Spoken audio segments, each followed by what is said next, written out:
زمنګ په اهل حدیثو کې مخکنی پرېده دا اوس نږدې چې کوم عالم تیر شوی دی دکتور الشیخ شمس الدین رحمه الله چې ډېر لوی عالم او هغه په جامعه مدینه کې چې کوم دی الجامعه الاسلامیه کې هغه سره چې کومه مناقشه شوې ده دغه په مقاله باندې چې هغه کوم کتاب لیکلی الماتوریدیه چې څومره علما د تراجم او په دې سوالونه او اعتراضات کول تاسو وسم لاړ شئ د مدینه په جامعه کې د علماو نه تاسو کوي دومره علما چاته نور راجم شوي ان کله چې ستاده پی ایچ ډی مقاله عربو ته دکتوره وای مونږ ورته ام فیل او پی ایچ ډی وایو دا چې کله خپل مقاله په یو موضوع ولیکې تا ته به د هغه فن خلک راغونډېږي او در باندې به سوالات کوي ته به د هغې جواب کوې او د خپلې مقالې دفاع او دلایل به وې بیا به تا ته ډګري میلاویږي چې او ته اوس دکتور شوې او تا ام فیل وکړه او پی ایچ ډي دې وکړه په دې زموږ یونیورسټو کې هم دا کار دی هلته چې هغه ته څومره علما راجمع شوي او څومره سخت سوالات په هغه شوي دا په چا لا نه دي شوي او د هر یو عالم داسې جواب یې ورکړه شیخ شمس الدین رحمه الله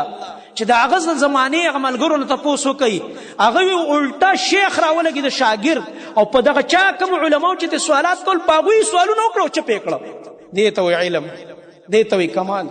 هغوی حیران کړه په ځان پورې دا خو موږ دنه تپوسونه کوو دا خو زموږ نه سټارټ کړه تپوسونه هغه یو کتاب لیکلی دی اوس هم میلاویږي د هغې جامعه اثریه چې کوم سپینه وړی کې د هغې سره رجوع وکوئ یا د هغه بچي شته الحمدلله علما دي هغې سره تاسو مراجعه وکوئ هغه یو کتاب لیکلی دی شیخ شمس الدین رحمه الله هغې نوم دی جهود علماء الحنفیه واوره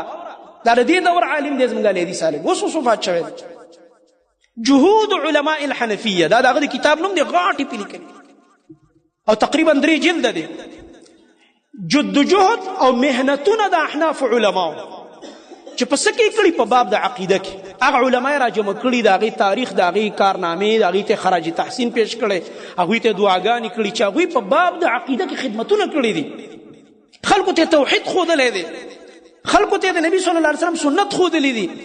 خلک یې د شرک او بدعت نه منې کړي دي خلک یې د قبر پرستۍ نه منې کړي دي خلک یې د هر قسم ګمراهۍ نه منې کړي دي په خپل دور کې زموږ علما خو الحمدلله په دې باقي کتاب لیکلی دی مونږ بې ځای تعصب نه کوو هر څوک چې حق خبره کوي مونږ د هغې ملګرتیا کوو